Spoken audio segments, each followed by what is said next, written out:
Hello and welcome back to JK Services. In this video हम 30 important MCQs को discuss करेंगे जो computer science के रिलेटेड है। ये हमारा इम्पोर्टेंट सेशन रहेगा।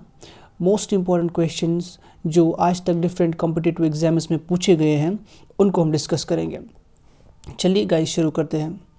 The first question is which of the following terms is just the collection of networks that can be joined together. A. Intranet, B. Extranet, C. Internet और D. LAN. Question हमसे पूछता है कि आप उस term का नाम बताइए जिसमें कलेक्शन ऑफ नेटवर्क्स बताइए जिनको एक साथ जुड़ा जा सकता है, that can be joined together. So the answer of this question is A, that's intranet. Intranet वो टर्म है जिसमें कलेक्शन ऑफ डिफरेंट नेटवर्क्स किया जाता है और उनको एक साथ मिलाया जा सकता है।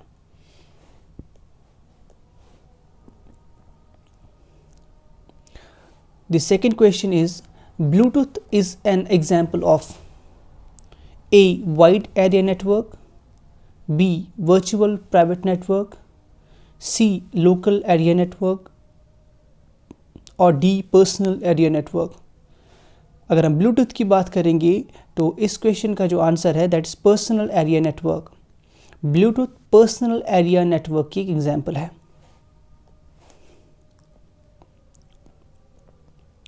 The question number 3 is a device which can be connected to a network without using cable.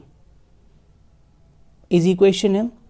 एक उस डिवाइस का नाम बताइए जिसको हम नेटवर्क के साथ कनेक्ट कर सकते हैं लेकिन हम कोई केबल इस्तेमाल नहीं करेंगे। A. Distributed device, B. Centralized device, C. Open source device और D. Wireless device.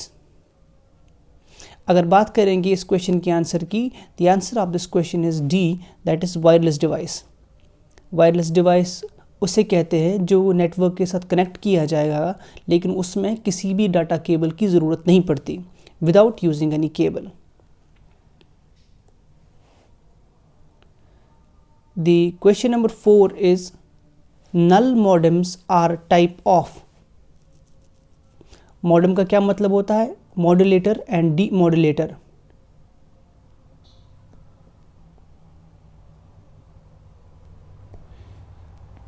क्वेश्चन हमसे पूछता है कि जो नल मॉडेम्स है ये किसके टाइप है? A modem, B modem eliminator, C protocol converter और D multiplexer.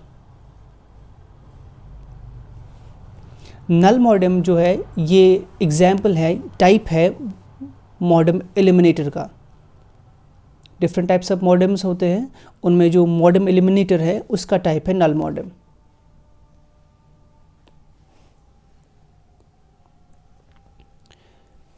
Question number B is a collection of 8 bit is called. जब 8 बिट्स को एक साथ मिलाया जाता है तो उन्हें क्या कहा जाता है? A. Double word, B. Word, C. Byte or D. Nibble. The answer of this question is C. That's byte. यहाँ पे आपको मैं थोड़ा सा इंफॉर्मेशन देना चाहता हूँ। 4 बिट्स बराबर होते हैं एक निबल के। 8 बिट्स बराबर होते हैं एक बाइट के। 1024 बाइट्स बराबर होते हैं एक केबी के एंड 1024 केबी बराबर होते हैं 1 MB के। इसके अलावा 1024 MBs बराबर होते हैं 1 GB के। You need to remember this chart, very important है ये। तो क्वेश्चन हमसे पूछता है कि कलेक्शन ऑफ 8 बिट्स का क्या नाम है। जैसे मैंने कहा 8 बिट्स का यहाँ आप देख सकते हैं 1 बाइट है, तो answer of this question is the byte. Now the question number 6 is a list of instruction is defined is classified as a data, b programmer, c hardware और डी सॉफ्टवेयर। जब हमारे पास लिस्ट ऑफ इंस्ट्रक्शन है तो हम उसे क्या classify करते हैं, क्या नाम देते हैं उसे हम? The answer of this question is D, that is the software. Software actually package होता है जिसमें डिफरेंट लिस्ट ऑफ इंस्ट्रक्शंस होते हैं ताकि एक specific activity performance program run हो जाए। Okay, now question number 7 is which of the following entity does not belong to word processing. Word processing हमें पता है इट्स ए सॉफ्टवेयर, ये काम है जो हम कंप्यूटर में करते हैं। दिए गए ऑप्शंस में से कौन सा ऐसा काम है जो वर्ड प्रोसेसिंग के साथ डील नहीं करता? ए पैराग्राफ्स, बी सेल्स, सी वर्ड्स और डी कैरेक्टर्स।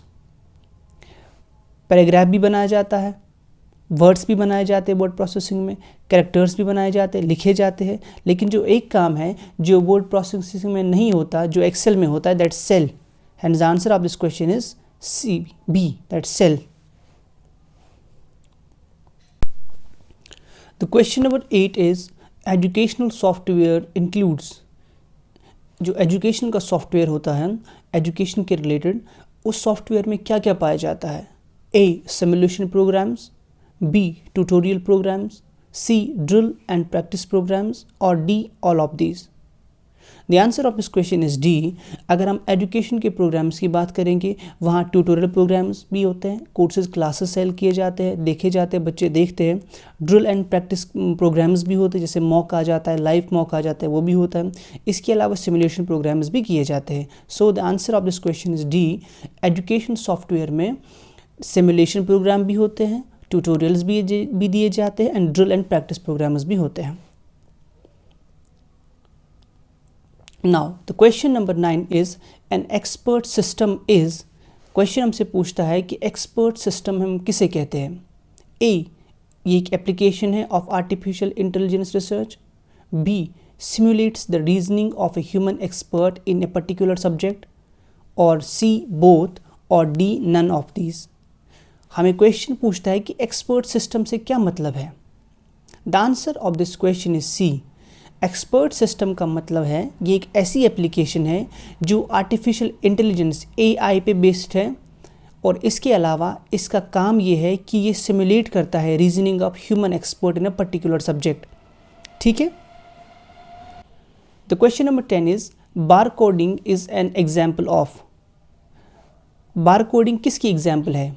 ए म्यूकेस device, b input device, c output device और डी नन ऑफ दीज।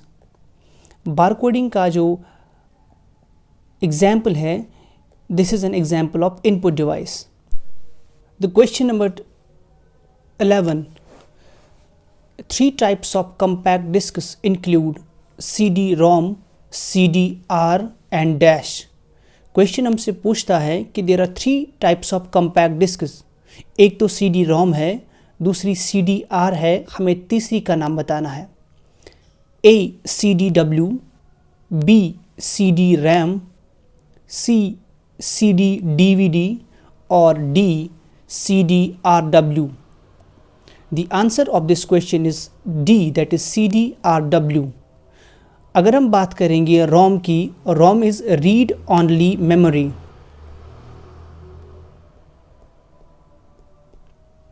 ये एक परमानेंट मेमोरी है, तो इसके 3 डिफरेंट टाइप्स हैं। एक तो है CD compact disc read only memory, second is compact disc read यानी जो खाली रीड कर सकती है, और तीसरी है compact disc read and write यानी जिसको हम जो कंपैक्ट डिस्क रीड भी हो सकती है और उसको हम दोबारा राइट भी कर सकते हैं। So the answer of this question is D, that is CD-RW। The next question is the programs which are as permanent as hardware and stored in a ROM is known as। हमें उन programmes को नाम बताना है जो permanent होते हैं hardware की तरह and stored in ROM। A ROMware, B firmware और सी सॉफ्टवेयर और डी हार्डवेयर। उन प्रोग्राम्स का नाम जो परमानेंट रहते हैं हार्डवेयर की तरह और स्टोर होते हैं रोम में, उनको फर्मवेयर कहा जाता है। The answer of this question is B. तो firmware are the programs which are as permanent as hardware and stored in ROM.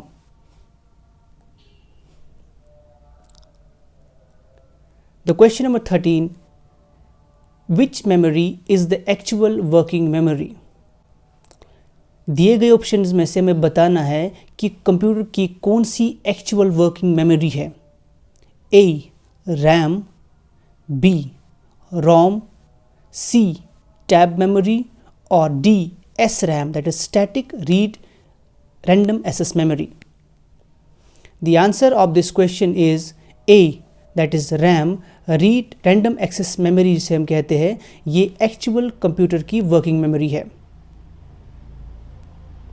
यही वजह है कि जब आप फ़ोन ख़रीदते हैं तो आप देखते हैं कि 4 GB की रैम है या 5 GB की रैम है, क्योंकि उस पर प्रोसेस डिपेंड करता है आपके एंड्रॉयड सिस्टम का या कंप्यूटर का।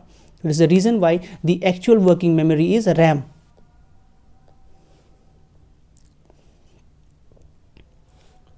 The question number 14, auxiliary memory is also called.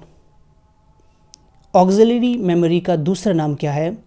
A secondary memory, B primary memory, C third memory और D extra memory. Auxiliary memory का जो दूसरा नाम है that is secondary memory. Secondary memory का ही दूसरा नाम है auxiliary memory. Okay? Now the question number 15 says the ALU, that is arithmetic logic unit of a computer, responds to the commands coming from. Computer के CPU का जो unit है ALU, arithmetic logic unit, question हमसे पूछता है कि ये कौन से कमांड्स को जवाब देता है, रिस्पॉन्ड करता है। A external memory, B internal memory, C primary memory और D control section. The answer of this question is D, that is the control section. जो कंप्यूटर का कंट्रोल सेक्शन है ये इन्हीं कमांड्स को रिस्पॉन्ड करता है, यानी ALU responds to the control section commands.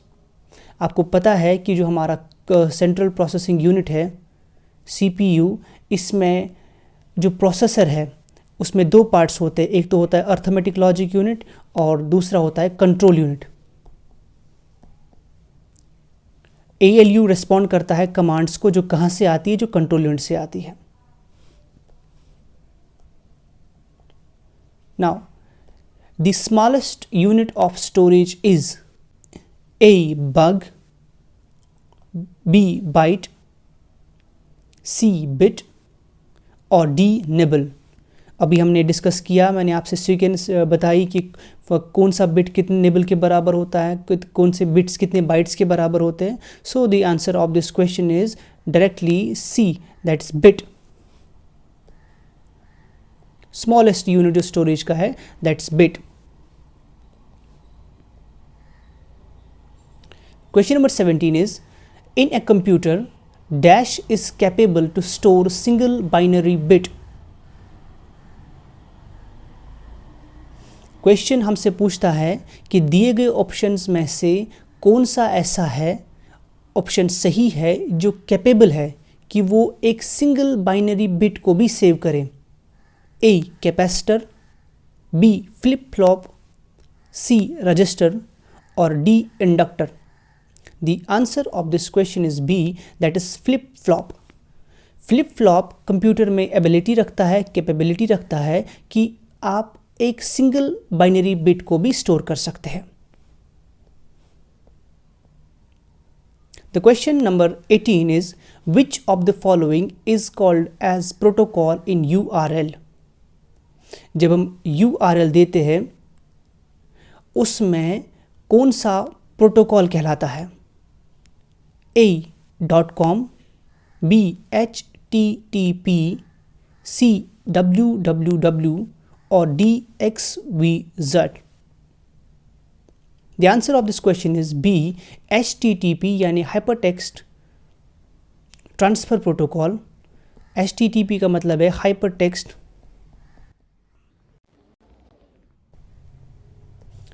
Text transfer protocol इस्तेमाल होता है URL में।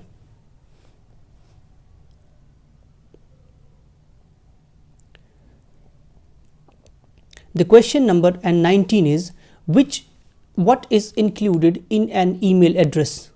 जो हमारे पास ईमेल एड्रेस होता है उसमें क्या इंक्लूड किया जाता है? Domain name followed by users name, B users name followed by postal address, C users name followed by street address, और D users name followed by domain name. The answer of this question is very simple. It is user's name followed by domain name. इसका मतलब क्या है? मान लीजिए कि आपने अपना ईमेल एड्रेस अपने नाम पे बनवाया है, आपका नाम XYZ है, तो हमारा ईमेल एड्रेस कुछ ऐसा होता है xyz@gmail.com या होगा xyz@yahoo.com। तो क्वेश्चन हमसे यही पूछता है कि ईमेल एड्रेस कैसे होता है, what is included in an email address. तो हमारे ईमेल एड्रेस में पहले यूज़र नेम आता है और उसके बाद डोमेन आ जाता है। यहाँ पे जैसे जीमेल डोमेन है या याहू डोमेन है। तो the answer of this question is user name followed by the domain name. Now question number 20 is what is e commerce. Question हमसे पूछता है कि ई कॉमर्स का क्या मतलब है। A buying and selling of products and services over the internet, B buying and selling of international goods, C buying and selling of products having to do with computers, और D buying and selling of electronic goods. E commerce का मतलब है A buying and selling of products and services over the internet. जैसे कि हमारे पास आज फ्लिपकार्ट है, हमारे पास अमेज़ॉन है, नाइका है या दूसरे ई कॉमर्स के साइट्स हैं। ई कॉमर्स का मतलब क्या है कि आप बाई कर रहे हैं या सेल कर रहे हैं अपने प्रोडक्ट्स को, अपनी सर्विसेज को इंटरनेट पे। सो the answer of this question is A, that is buying and selling of products and services over the internet. The question number 21 is most World Wide Web, that is www pages contain commands in the language। Question हमसे पूछता है कि जो www है इसमें commands किस language में है। A NIH, B IRC, C URL और D HTML। Answer of this question is D, that is hypertext markup language. जो www पेज है इनमें कमांड्स HTML में होती है। The question number 22, which of the following functions is not performed by servers.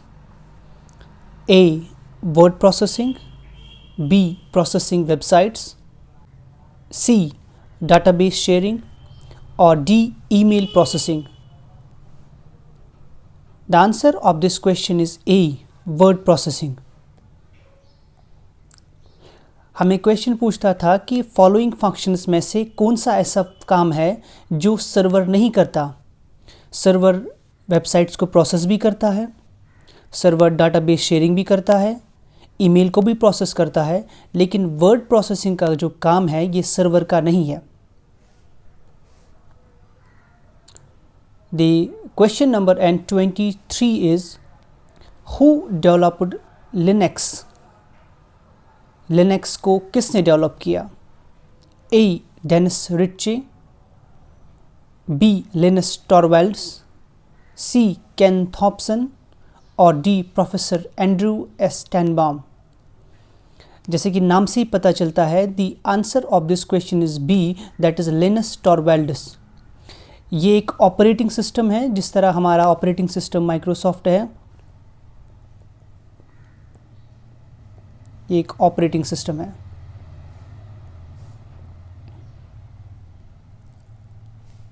The question number 24, who is primarily responsible for the smooth functioning of the system?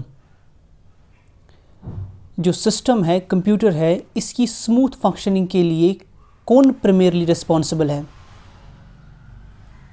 A. System advisor, B. System coordinator, C. System manager or D. System administrator? The answer of this question is D. System administrator primarily responsible होता है कि एक system कितना smoothly function करे. The question number N25 is, a digital computer is superior to an analog computer in terms of. एक digital computer किस तरह से एनालॉग कंप्यूटर के सुपीरियर में है? हम कैसे कह सकते हैं कि एक डिजिटल कंप्यूटर सुपीरियरली परफॉर्म करता है एक एनालॉग कंप्यूटर से? कौन से पैरामीटर्स है वो? A. Cost, speed and accuracy, B. Cost, accuracy and versatility, C. Cost, speed and space requirements और D. all of these? The answer of this question is B. एक डिजिटल कंप्यूटर कॉस्ट, एक्यूरेसी और versatility में better perform करता है analogue computer से.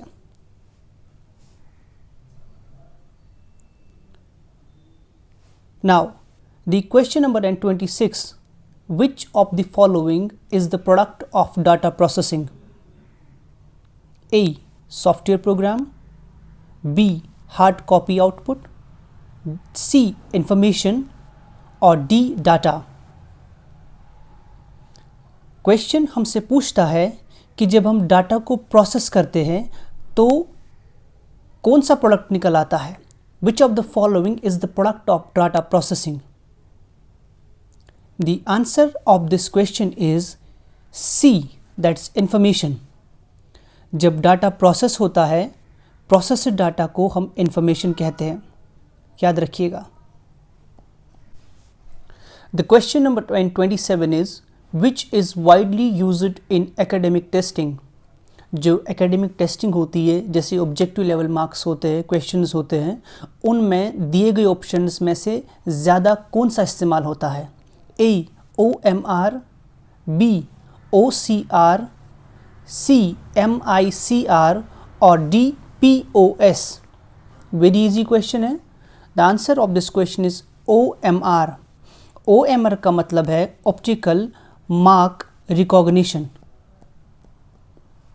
ये SSB के questions में पूछा गया था. Optical mark recognition. Now the question number N28, a spelling checker is also called. Spelling checker का दूसरा नाम क्या है? A. Electronic encyclopedia, B. Electronic thesaurus, C. Electronic dictionary और D. None of these.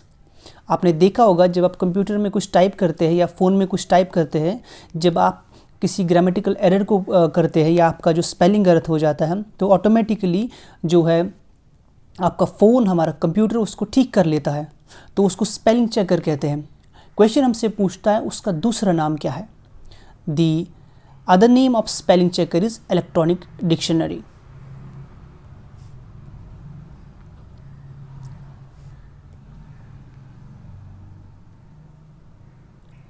The question number N29 is, what are the basic rectangular building blocks of a spreadsheet?